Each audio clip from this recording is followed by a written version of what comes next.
अगर घर वाले रिश्ते के खिलाफ हों तो क्या उनके खिलाफ जाना ठीक है? महाभारत की कहानी हमें समझाएगी कि इसका क्या सही तरीका है। देखो, जब अर्जुन जी वनवास पे गए होते हैं अकेले, तो वनवास के दौरान श्री कृष्ण उनसे मिलते हैं और पूछते हैं अर्जुन वनवास कैसा चल रहा है। वो बताते हैं क्या क्या इवेंट्स हुए, कैसे उनका हरण हुआ और सारे इवेंट्स उनको बताते हैं। तो उनके बीच में खूब बातें होती हैं और श्री कृष्ण उनको द्वारिका नगरी ले आते हैं। द्वारिका नगरी आते हैं, उनका बड़ा ग्रैंड वेलकम होता है। लाखों लोग आए होते हैं अर्जुन जी को देखने के लिए। उसके बाद जब वो सब लोग बैठ के खाना खा रहे होते हैं तो श्री कृष्ण जी की बहन सुभद्रा खाना परोसती है।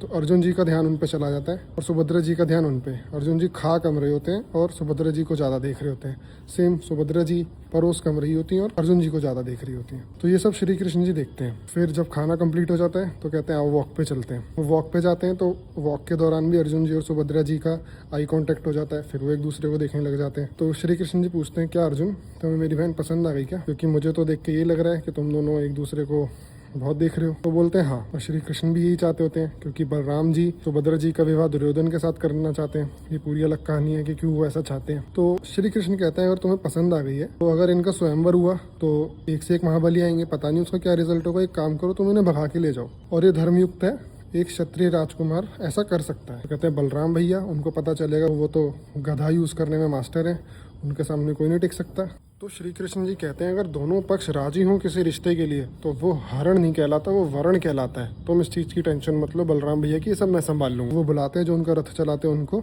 और बोलते हैं कि जब अर्जुन सुभद्रा जी को लेके जा रहे होंगे तो रथ की कमान सुभद्रा के हाथ में दे देना। ऐसा ही होता है।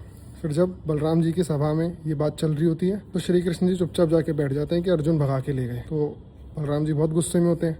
वो देखते हैं श्री कृष्ण चुप बैठे हैं। पूछते हैं कि तुम्हारी भी तो बहन है, तुम्हें क्यों गुस्सा नहीं आ रहा? कह रहे मुझे इसलिए गुस्सा नहीं आ रहा क्योंकि जैसे वो लोग गए हैं वो मैंने देखा था। आप इन लोगों से पूछो कि रथ की कमान किसके हाथ में थी। तो लोग बताते सुभद्रा जी के हाथ में थी। तो बलराम जी को लगता है ये तो सुभद्रा जी भगा के ले गई अर्जुन को, अर्जुन थोड़ी भगा के ले गए हैं। फिर वो उसके बाद ग्रैंड तरीके से उनकी शादी होती है।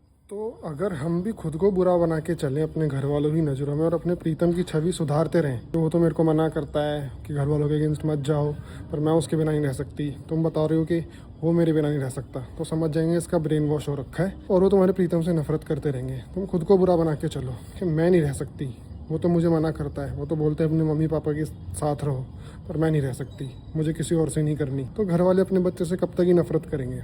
एक टाइम के बाद 2 साल 4 साल बाद मान ही जाएंगे, पर थोड़ा फिर स्ट्रगल करना पड़ता है। तो अगर रिश्ता सच्चा है तो फिर चांस लेना चाहिए, पर रिश्ता सच्चा होना चाहिए। ये नहीं कि घर वालों से भी अगेंस्ट हो जाए, बाद में तुमने जिसको चूज़ किया वो भी तुम्हारे अगेंस्ट हो जाए। तो इस चीज़ से बच के रहना। अगर ये अश्योरिटी है कि बंदा सही है तो फिर तुम लग जाओ काम पे और अपनी आने वाली लाइफ को बेहतर बना लो।